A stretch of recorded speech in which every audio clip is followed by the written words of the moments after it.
First time in prison, 6 years. What's up, everybody? It's your girl, Shella. Promostk. Eating good in the neighborhood. As y'all can see by the title. Yes. First time in prison, 6 years. First time in prison, 6 years. I was so scared. Y'all, don't take this lightly. Don't take this video lightly, you guys. But as I was coming upon this private prison, all I could see was those razor wires. Those razor wires on that fence. And as I went through the security scanning process, all I could think about was, what in the world have I gotten myself into? And I can't tell you how many times I almost wanted to turn around and run for my life. Never in a million years did I think that I would ever be in this situation. So I'm gonna tell you about it. And this is my story. All right, this is my story. I was unemployed, had recently moved from Florida to Alabama, and was working at this company. Worked at this company until they closed their doors. But before they completely closed their doors, I applied for this job. And the job that I applied for was for a mailroom supervisor. And I'm thinking, okay, I can do that. You know, I have a lot of hats under my umbrella. I think I've done a lot of stuff. So I'm thinking, a mailroom supervisor? No problem. So I'm driving to Florida. Now I live in Alabama, but I was driving to this interview in Florida. And as I'm driving, and I'm getting close to the address that I had on my GPS, and I'm looking at all this razor barbed wire, and I'm like, where in the world am I? Is this the right address? There's no way I applied for this. So I kept going, went to the end of the street. There was nothing else there. So I'm like, oh my God, mailroom supervisor position was in a prison.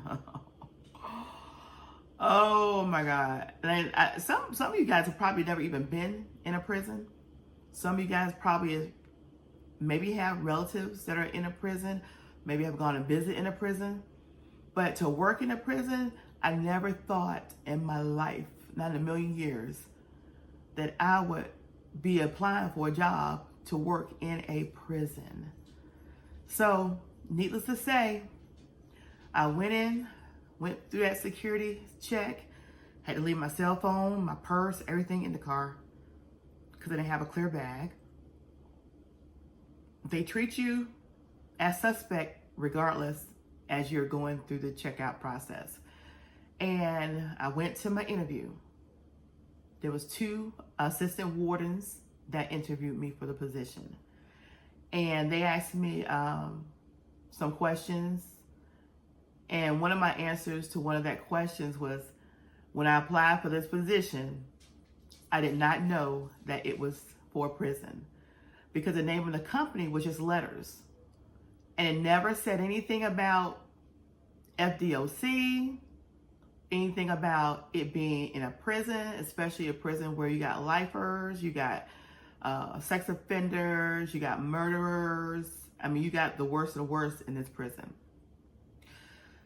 So I got the job, y'all. Got the job as a mailroom supervisor. And I think, I don't know. I think because I have so much God in me,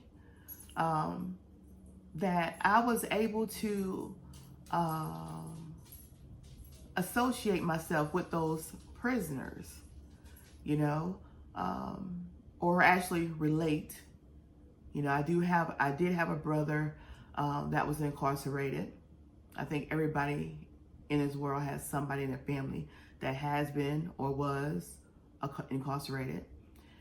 And I noticed while I was there that these people are just that. They are people. They are human beings. They deserve to be treated fairly. Now, there are some that are in there. There's no turning back for those. But the recidivism rate, if I can get that tongue twister out, is so high with inmates going to prison, getting out, going back. It's like a open door, revolving door. But you have to treat them like people. You have to treat them like human beings, because one day they're going to be back out in society. And when they're back out in society, you want them to be productive citizens. Why treat them like animals and dogs, like they're beneath you? They just got caught, and you haven't.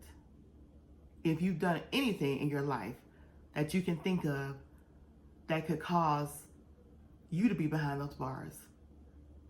And I tell people, you put their shoes on your foot. What if it was you? Inmates give you respect when you show that you respect them. I know I've seen firsthand officers getting attacked because of the disrespect they've given to the inmates. And I've also seen inmates protect officers that have given them respect, or let them know, hey, such and such is going to try and shank you, or such and such is going to try and jump you. They warn these officers. They don't want the good ones to be hurt. One day, these inmates are going to be out there. They're our family members. They're our neighbors. They're our friends. They're our church family. God says, Jesus says, for the least, for the least, for the least. But when I first walked through those doors at that prison, I was like, oh my God, there is no way I'm gonna work here. No way. I thought just the worst, because I've never, at that point, I had never been in a prison before. Never had to go through that type of check, security check. Never so much as ever met a warden, seen security officers of that caliber in a prison setting.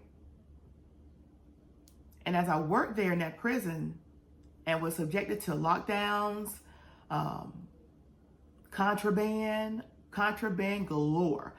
You gotta think, I'm a supervisor of a mailroom, and that's one point where contraband can come through, whether it's through legal mail or your regular general mail. People are trying to get contraband in there. And as a mailroom supervisor, it was my job to make sure that contraband did not hit in that compound, because you don't know whose life would be at stake if that happened. So my title was first time in prison, 6 years. I did 6 years under 2 private prisons. I did 6 years. And in my doing those 6 years, after about a couple of days of me being there, working through the system, because I went through training, I wasn't scared. They're people just like us. They bleed just like us. They have feelings just like us, and their heart beats just like us. So why should we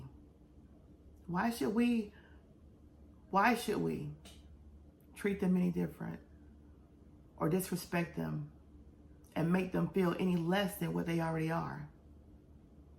Deprive them of the only people that they'll ever see. Some don't even get visitors. And the ones that do, they're grateful for the people that think enough of them to come out there and visit them.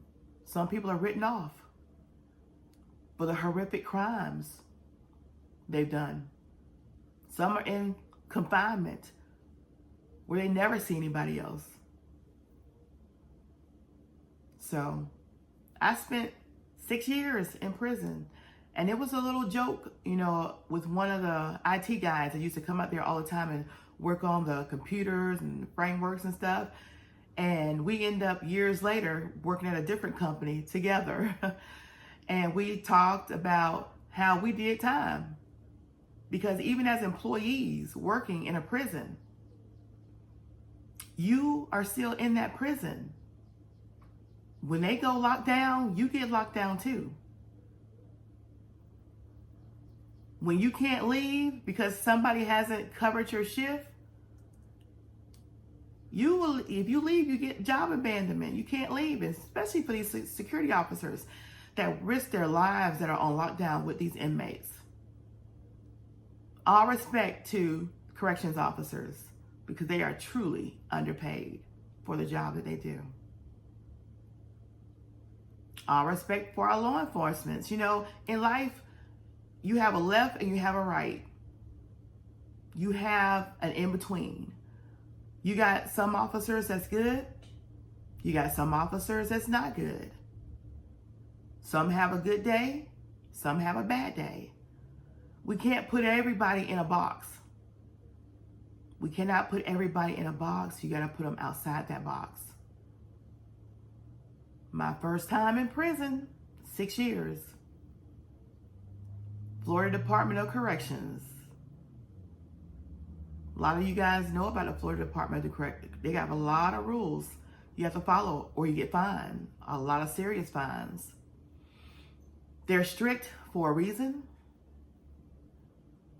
You have a lot of inmates that have contraband. They get contraband. Sometimes it's the officers that are bringing them contraband.